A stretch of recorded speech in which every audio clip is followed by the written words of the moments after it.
Hey all ఎట్లున్నారు అందరూ? ఇంకెట్లుంటాం? ఈ వర్షాలకి ఇళ్లల్లో ఉంటాం అనుకుంటున్నారా? పర్లేదులేండి, ఈ సంవత్సరం వేసిన ఎండలకి ఈ మాత్రం వర్షం ఉండాలి.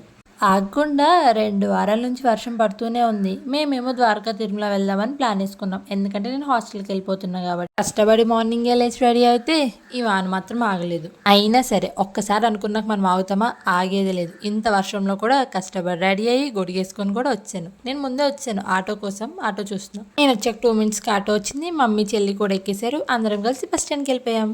ఇదే మన Eluru bus stand. Eluru bus స్టాండ్లో 2వ నెంబర్ ప్లాట్ఫామ్ దగ్గరే మన ద్వారకా తిరుమల బస్సు వచ్చేది. ఇప్పుడు బస్సు ఉందో లేదో వెళ్ళి చూసుకుందాం.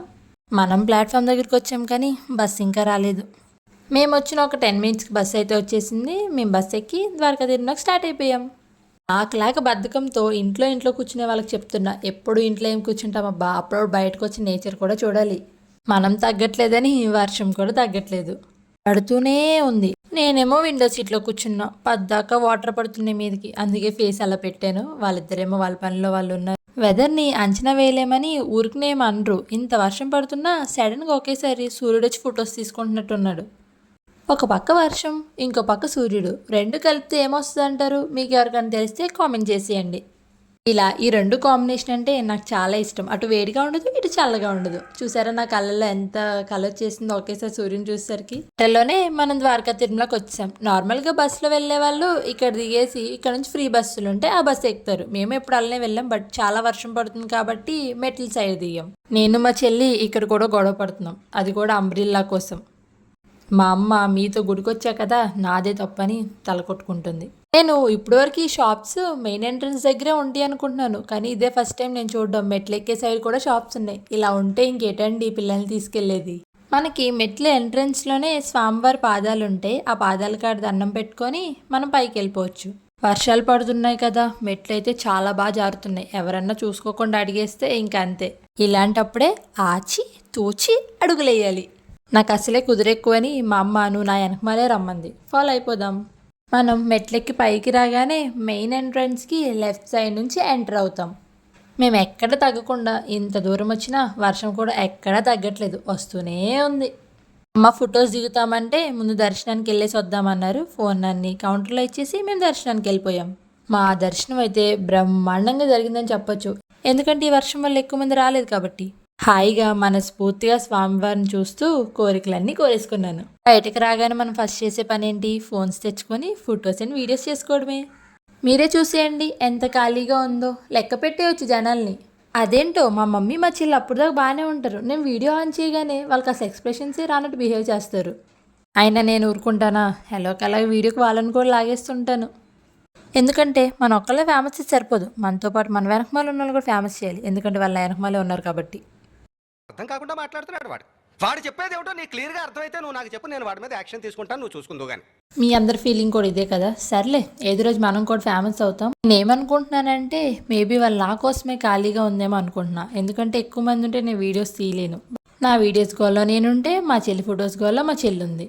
మామూలుగా జనాలు ఉన్నప్పుడు కెమెరా ఆన్ చేయాలంటేనే నాకు చాలా భయం. ఎందుకంటే వాళ్ళు నన్నే చూస్తారు. అంటే నన్ను కాదు, నా హెయిర్ని చూస్తారు. ఎక్కడికి వెళ్దాం మీరే చూశారుగా. మా వాళ్ళని వీడియోలో కనిపించేలా చేయాలంటే చాలా కష్టం. అమ్మ ఎక్కడికి వెళ్తున్నామంటే ప్రసాదాలకని చెప్పడానికి కూడా అంతసేపు ఆలోచించింది. ఇది అసలైతే మెయిన్ ఎంట్రన్స్. ఇక్కడ ఇంకా ఏదో కన్స్ట్రక్షన్ అయితే జరుగుతుంది. తిరుమలకు మేము ఎప్పుడు వచ్చినా అంతే, ఏదో ఒక సైడ్ ఏదో ఒక కన్స్ట్రక్షన్స్ చేస్తూనే ఉంటారు. ఇన్ని రోజులు అర్థం కాలేదు కానీ నాకు ఇప్పుడు అర్థమైంది. మెయిన్ టెంపుల్కి ప్రసాదాలకి ఎందుకు ఇంత దూరం ఉందో. మధ్యలో ఈ కొట్లు పెట్టడానికి ఇవన్నీ ఏం మమ్మల్ని టెంప్ట్ చేసేస్తాయి. కొనివ్వంటే కొనిరు. కాసేపు బతులాడితే వచ్చేటప్పుడు కొనిస్తానని చెప్పింది మమ్మీ.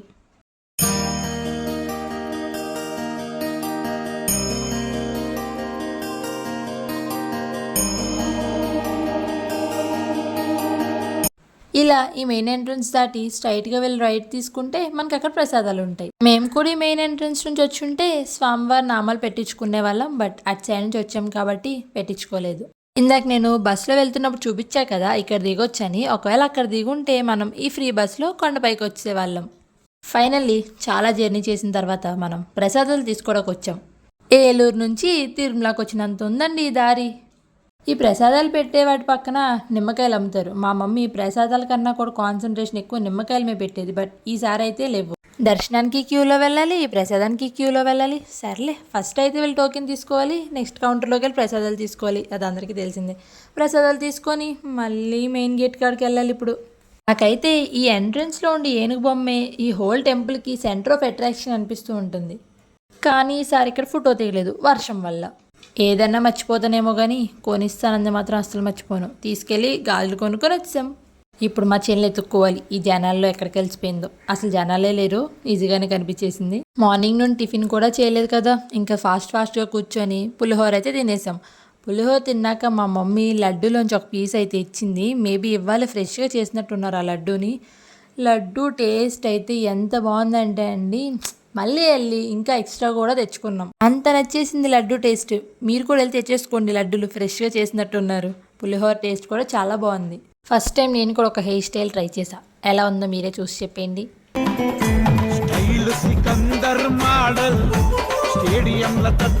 అది మ్యాటర్. నాకైతే అలాగ అనిపించింది. మీకు ఎలా అనిపించిందో కామెంట్ చేసేయండి. ప్రసాదాలు తినేసి మళ్ళీ మేము స్టార్ట్ అయిపోయాం. నడుచుకుంటూ వెళ్ళిపోవాలి కాబట్టి. ఇంకా అక్కడ నుంచి మళ్ళీ రిటర్న్ స్టార్ట్ అయిపోవడానికి కిందకి వెళ్ళిపోవాలి కాబట్టి అలా ద్వారకా తిరుమలకి బాయ్ చెప్పేసుకుంటూ మళ్ళీ ఎప్పుడు వస్తానో తెలియదని కూడా చెప్తూ వెళ్ళిపోతూ ఉన్నాం. నాకున్న మెయిన్ పని ఏంటంటే మా చెల్లిని ఇరిటేట్ చేయడం, దాంతో తిట్లు తింటాం.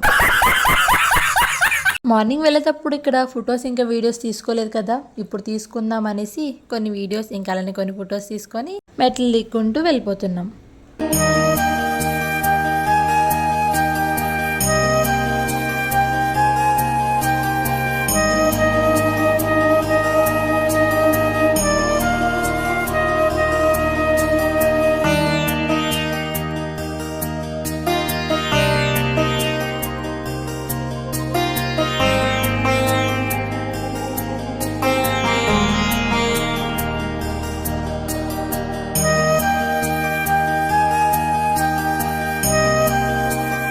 మా చెల్లి కన్నెళ్ళి కొట్టమే పడింది. ఇంకా కొట్ట ఆగిద్దా, చేతి కట్టుకోవడానికి దేవుడి తాళి తీసుకుంది. ఇప్పుడు మా చెల్లిలో ఉన్న ఒక యాక్టర్ని చూస్తారు మీరు, చూడండి.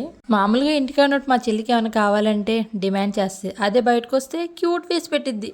చూసారా సార్ డబుల్ యాక్షన్. మా మమ్మీని అమ్మా బొమ్మలు అంటే కాలేజీ పట్టుకెళ్ళి ఆడుకో అంటుంది. నేనేమో రిటర్న్ బస్ కోసం వెయిట్ చేస్తూ ఉంటే మా చెల్లికి ఎంత ఆత్రమో చూడండి, రోడ్డు మీద ఇక్కడే కట్టించేసుకుంటుంది. చిన్న దర్శనం ఎలా జరిగిందో 2 ముక్కల్లో చెప్పంటే మా చెల్లి నోట్లో నుంచి ఎక్కడ ముత్యాలు రాలిపోతాయి అని సైలెంట్గా ఉంది. అలా కాసేపటికి బస్సు అయితే వచ్చేసింది. బస్సు అయితే ఎక్కేసాం కానీ మళ్ళీ వర్షం స్టార్ట్ అయిపోయింది. వర్షం మాత్రం ఆగట్లేదు.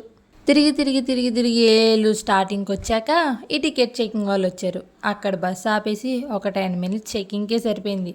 టికెట్ చెకింగ్ వాళ్ళు దిగిపోయి కండక్టర్ అంటుంది, పొద్దునుంచి ఏంటో నా బస్నే చెక్ చేస్తున్నారని. ఏలూరు బస్ స్టాండ్లో దిగి బస్ స్టాండ్ నుంచి మా ఇంటికి ఆటో ఎక్కేసాం. ఫైనల్గా మనం మైసూర్ ప్యాలెస్కి రీచ్ అయిపోయి. ఇంతే గాయస్ ఇవాల్టి వ్లాగ్కి. ఎవరైతే నా ఛానల్ని కొత్తగా చూస్తున్నారో ప్లీజ్ సబ్స్క్రైబ్ చేసుకోండి. Bye guys.